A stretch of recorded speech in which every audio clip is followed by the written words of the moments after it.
It was the psychologist, I think Abraham Maslow, Right. who studied self-actualization.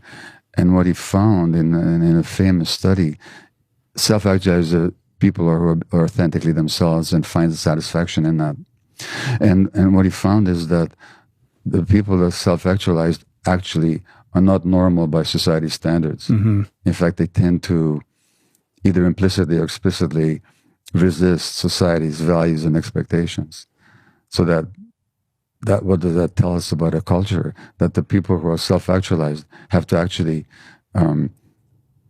express some independence from the culture that they live in. Right. And a culture that is driving them towards, adherence to a certain set of norms. I mean, you talk about that in this book, how people who are on that path are often at odds with their peers or their friends or what have you.